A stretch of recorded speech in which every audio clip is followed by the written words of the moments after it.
It's And I'm all going to open about my Godot and then me. share my screen. And let me know when you're sharing, and I can flick us over.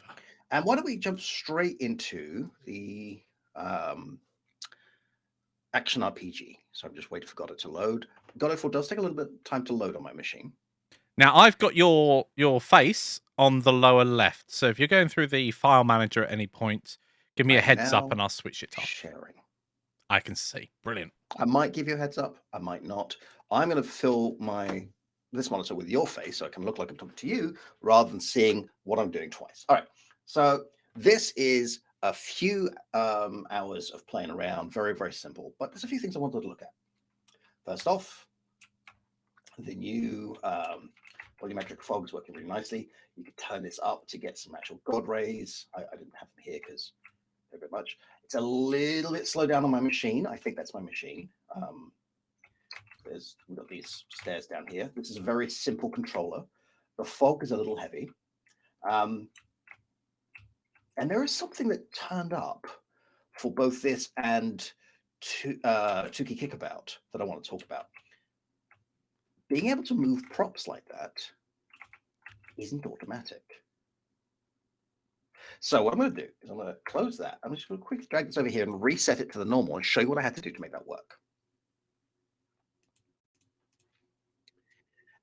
All right, so this is my player scene, just a standard little capsule with a camera on a spring arm. So if you walk into a wall, the camera moves with the wall. And the player is on layer 2, that's collision layer 2. And it is interacting with scenery, which is on layer 1, and props. And just to show you what we're doing, go into the test level and go over this table full of props. Click on any one of these props, let's say the table, and we can check the collision.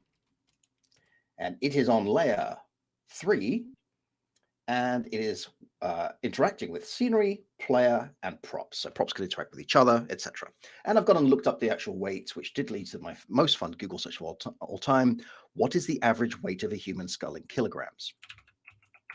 By the way, I love that they now put what the mass is, like the unit of mass. The average weight is between 5 and 6.3 kilograms, in case you're interested. So this skull is 5.5. We'll also give the skull a little bit of a Flaming eyes. Sorry, I'm going to get distracted, but I'm going to No, distract myself. that's fine. I love the new particle turbulence. That adds so much more. Often, if you add just a simple particle system, you end up with it looking a bit samey, especially if you've got more than one particle instance across your scene, because then two torches end up looking identical. Yep. All right, so we're going to run this. There's a picture of Mikey for no reason. Okay, I'm going to run this. And when I walk into props, they're not going to move. Now, eventually, they will react. But there's not a lot going on here. They'll react to each other, but not to me. Okay, so why is this happening? Well, this is happening because the props are all rigid bodies and they are moved by physics, right? Specifically, impulses and forces from certain directions. So they'll take how much they're being moved in a certain direction, where there's interacting, and how they should respond. But the player is a kinematic body, or as it's now called, a character body. And it doesn't interact with physics by design, right? It interacts by direct control. So WSAD and space, this jump is way too floaty, but I'm just using the default values from the built-in script. It can't move the props. Now, this is a problem that you get all the time, right? I'm actually stuck.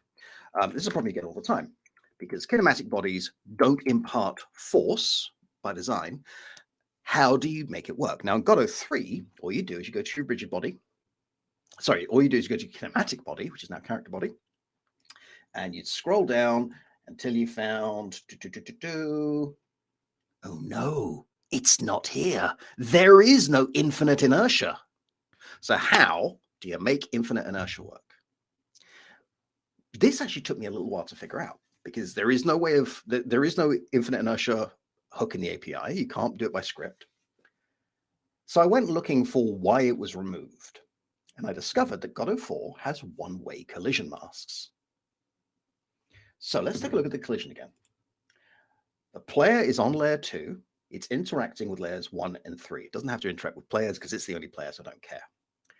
The props, let's take a look at the table scene. Give it itchy nose. The prop interacts with players 1, 2, and 3. So what happens if I tell the player, you don't interact with props?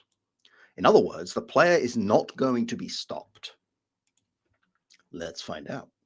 It's a picture of Mikey looking confused. Oh. One-way collision masks. Oh, I was so happy when I figured that out. It's such a cute little thing. And you'll notice it's not infinite inertia anymore. Like there's a lot of sliding going on because I can just keep pushing forever, but the table actually has the correct weight. So the infinite inertia, if I remember, that's the thing that sends objects flying off literally into infinity when you clip them or collide with them. Basically, everything turned into polystyrene, right?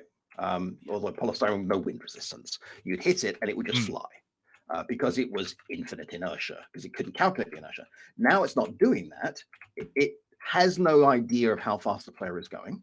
It has no idea of how heavy the player is. So it's not entirely accurate. Like a heavier wooden table should not be moved like that. But when you stop moving, it will move accurately. That's good. So that became a thing for this and for Toucy Kickabout, which I'm going to open up now. Let's go to Toucy Kickabout. By the way, while we're doing this, let me know if there's any questions. I will do. There's no questions. We got Golo Mogoth, a yo. Good evening. And Yo. We've got Ryu saying that's a great new feature, quite an elegant solution. It's nice, isn't it? All right, now there's been a couple of changes since you've seen this, but most of the folks here haven't seen Toucy Kickabout since I did just a couple of hours of simple work. This is pretty close to feature complete. I would like to get more characters, but it's not really important. So let's see. We'll have player 1 being, oh, by the way, 3D mesh text. I love mesh text. Mesh text makes all of this so much easier. Let's say, oh, you can't hear the music, can you? No. Oh, can I fix that? I have no idea. Let me find out. It'll have to be quiet anyway, otherwise we won't be able to hear your voice. Let's try this.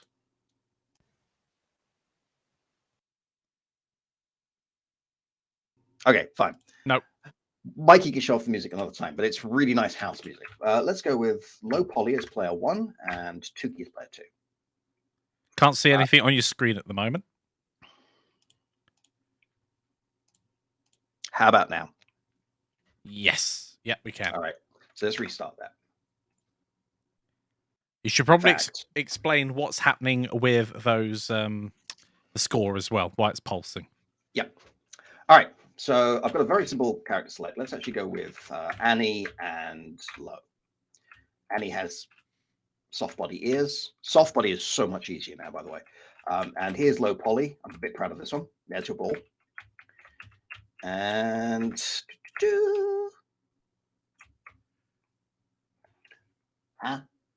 Uh-oh. Hot code. Oh, I know why. Yes, okay. Let's copy you and go to the bunny scene because I made that an individual scene, not an instance scene. That was lazy on my part.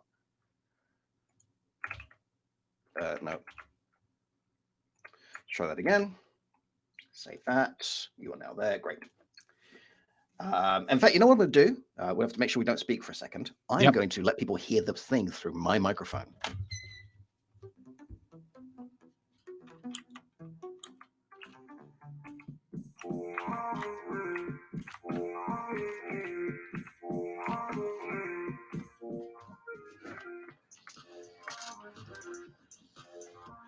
I can't reach.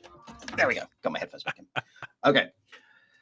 So I've got cheaty rhythm detection. It's not rhythm detection at all. There's no rhythm detection.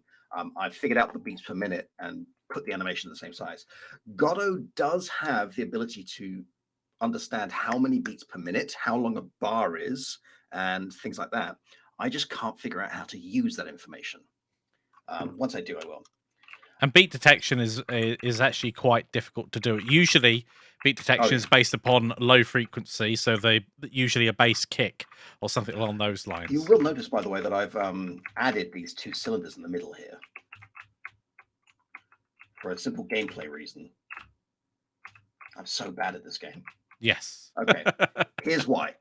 If we both run at each other at the same time, the ball will flip through one of us, and all you have to do is keep running, and everyone would score. So just put a pillar there. You can't do that anymore.